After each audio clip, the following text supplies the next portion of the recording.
This is George Washington's house, and this is a letter he wrote here on April 12th, 1786, to Robert Morris. I hope it will not be conceived from these observations that it's my wish to hold the unhappy people who are subject of this letter in slavery.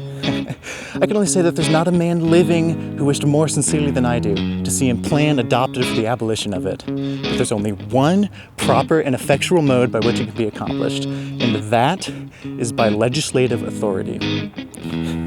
And this, as far as my suffrage will go, shall never be wanting. But when slaves who are happy and contented with their present masters are tampered with and seduced to leave them, when masters are taken unaware by the practices, when conduct of this kind begets discontent on one side and resentment on the other, and when it happens to fall on a man whose purse will not measure that with its society, and he loses his property for want of means to defend it, it is oppression in such a case, and not humanity in any, because it introduces more evils than it can cure. Are you not completely sold, then, that Washington was, in fact, the most affectionately concerned with the condition of the slave? He was just worried about how freeing them would burden everyone else. You can't expect everyone else to fit the bill, right? Certainly not the ones who held slaves, like Washington himself did. There's no such thing as free lunch, you understand? Someone's got to pay for it. No such thing as free lunch.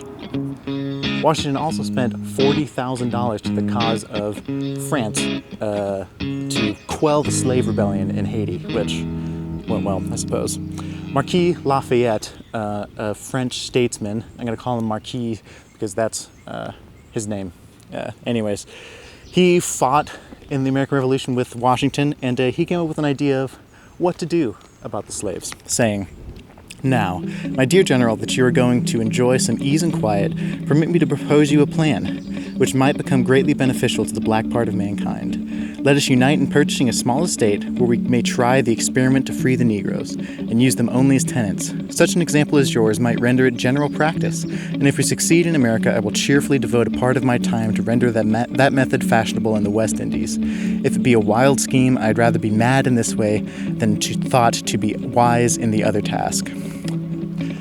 Now, there's no evidence that Washington ever responded to this, though Marquis did later spend 12 days at Mount Vernon, right here, so it's inevitable that the topic came up. Either way, Washington, we know for a fact, didn't do anything about it. Later, Lafayette bought an estate in French Guiana, then Cayenne, called Cayenne. And when Washington heard of this, he replied to Marquis in a letter saying, "The benevolence of your heart, my dear Marquis, is so conspicuous upon all occasions that I never wonder at any fresh proof of it. But your late purchase of an estate in the colony of Cayenne, with a view to emancipating the slaves on it, is a generous and noble proof of your humanity. Would to God a like spirit might diffuse itself generally into the minds of the people of this country, but I despair of seeing it. Some petitions were presented to the Virginia Assembly at its last session for the abolition of slavery, but they could scarcely obtain a reading. To set the slaves afoot at once would, I really believe, be productive of much inconvenience and mischief, but by degrees it certainly might and assuredly ought to be effected, and that too by legislative authority." So Washington's mad, and Marquis seems like quite a Chad, going against the grain of Washington and doing the damn thing himself. Certainly then, ever since he arrived in America, he had championed the liberation of the slaves. Certainly then, he must not have any contrary topics on thoughts on race or anything like that. Oh, yeah, this is history, isn't it? "It is unquestionable," he wrote, "that differences of intelligence exist among different races of men, and that, in this respect, some appear far superior to others. But none are on that account, though, less entitled to the enjoyment of civil and political liberties. In each of these races, the same differences exist among the individuals comprising them, and for that reason, men gifted by nature with superior intelligence do not, or at least ought not, sell their inferiors like beasts of burden." Essentially using the ASPCA "don't abuse animals" take to champion racial freedom. Certainly no equality here. Lovely. If the words of Washington, Benjamin Franklin, Patrick Henry, and later hundreds of apologists in the evangelical Confederate South are to be believed, then they were all assuredly deeply concerned with the condition and livelihood of the slave, which is curious considering everything else we know about them. Franklin apparently hated slavery, but from an immigration perspective, saying, "And while we are, as I may call it, scoring our planet by clearing America of wards, and so making the side of our globe reflect a brighter light to the eyes of the inhabitants of Mars or Venus, why should we, in the sight of superior beings, darken its people? Why increase the sons of Africa by planting them in America, where we have so fair an opportunity, by excluding all of them, of increasing the lovely white and red?" Later going on to essentially say that the blacks are stealing all the jobs. Original, isn't it? Patrick Henry, the "give me liberty or give me death" guy, also, like Washington, had over 70 slaves, and he said that he was drawn along by having them by the general impracticality of living without them. He got his liberty, and that's clearly all he was concerned about. Side note, I was going to film this at St. John's Episcopal Church in Richmond, Virginia, where he gave that speech at the Second Virginia Convention, but the place that Google sent me to had photos of that place, but it was actually another St. John's Episcopal Church outside of Richmond. By the time I was there, I was just like, I don't really feel like going back. I kind of want to drive home. It was like a 10-hour drive home, and I apologize. I wanted to commit to the bit. I wanted to do the anecdote, but it just didn't work out. So here we are in my apartment. Anyways. So the powers that were only for liberation via the powers that were. Those powers were in absolutely no rush to push something as wild as the rhetoric they all acclaimed. How could they? They had to keep the country together. They had taxes to collect. They had laws to enforce, including the very ones that subjugated.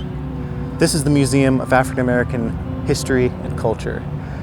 In it is quite a challenging exhibit where you go down through this claustrophobic series of hallways where you learn about the transatlantic slave trade. Then all of a sudden it opens up into the grand auditorium with a massive concrete wall and a statue of Thomas Jefferson with behind him in big letters excerpts from the Declaration of Independence, citing all sorts of things about liberty and justice and freedom for all. And even a little line about how it's right for the people to change the law if it's unjust. And obviously it's there as a fitting metaphor. Very beautiful museum. I would recommend it. And I hope that's the message I'm trying to imbue here. So what then is the subjugated to do? Well, soon the things that Washington and the founding company was afraid of began to happen. People get tired of empty promises. People get tired of subjugation, and people grow justifiably weary of evil. David Walker, a free man but son of a slave, wrote a pamphlet in the 1820s that laid out some very simple terms. This letter or speech could have been the great crescendo to any hero story or film, but unfortunately it was written by a black man in September of 1829. Excuse the long reading, but I think it's necessary. I'm going to take some excerpts out of Walker's appeal.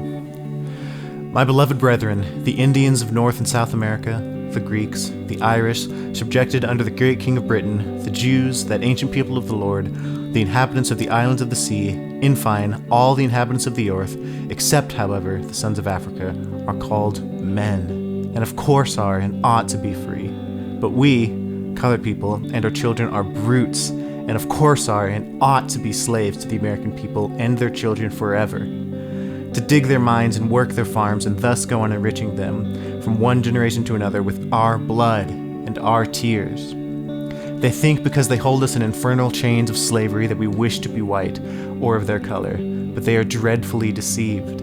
We wish to be just as it pleased our Creator to have made us, and no avarice and unmerciful wretches have any business to make us slaves of or hold us in slavery. How would they like for us to make slaves of and hold them in cruel slavery, and murder them as they do us? Later going on to say, remember, Americans, that we must and shall be free and enlightened as you are. Will you wait until we shall, under God, obtain our liberty by the crushing arm of power? Will it not then be dreadful for you? I speak, Americans, for your good. We must and shall be free, I say, in spite of you. You may do your best to keep us in wretchedness and misery, to enrich you and your children, but God will deliver us from under you, and woe will be to you if we have to obtain our freedom by fighting. Throw away your fears and prejudices then, and enlighten us, and treat us like men, and we will like you more than we now hate you, and tell us no more about colonization, for America is as much our country as it is yours. Treat us like men, and there is no danger, but we will all live in peace and happiness together. For we are not like you, hard-hearted, unmerciful, and unforgiving. What a happy country this will be if the whites will listen. What nation under heaven will be able to do anything with us unless God gives us into its hands? But Americans, I declare for you, while you keep us and your children in bondage and treat us like brutes to make us support you and your families, we cannot be your friends. You do not look for it, do you?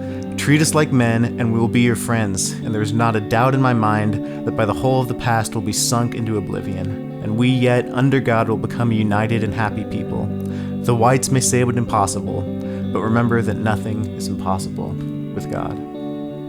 Walker's Appeal. If you don't do anything about it, we'll have to. So just love us. Revolutionary, I know.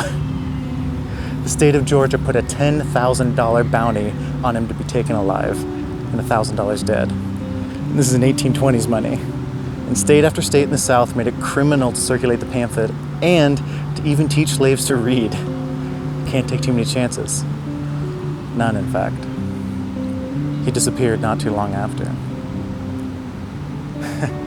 A man was killed because they had the audacity to say, "Free us and love us." And this is no unique abstraction of history. Interesting, isn't it?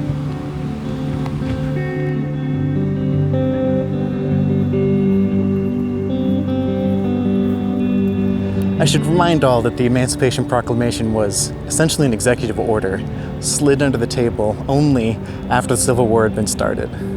Even the nation's beloved Lincoln was not concerned enough about slavery to do anything about it until it was convenient. Lincoln detested slavery, but first he was American, and as a politician, he felt his only duty was to the nation. But a nation doesn't breathe, doesn't scream, doesn't dream, doesn't die, because it doesn't live. All the people in it, though, do. When the leaders of institutions are more concerned about the institution itself than the people in it, when protesters are beaten, journalists are imprisoned and killed, voting is quelled, and limp-wristed, apologetic, rationalized morale becomes the national lingo, some social balance begins to topple, and that doughy rhetoric is no longer suffice to prop that institution up. Historically speaking, of course. I'm just talking about the Civil War. No precedent could possibly be construed from history, right? As I always say, don't pay attention to history so your ignorance and malevolence is excusable. That's not right, is it? I am the master of subtlety, aren't I? And as always, thanks for watching.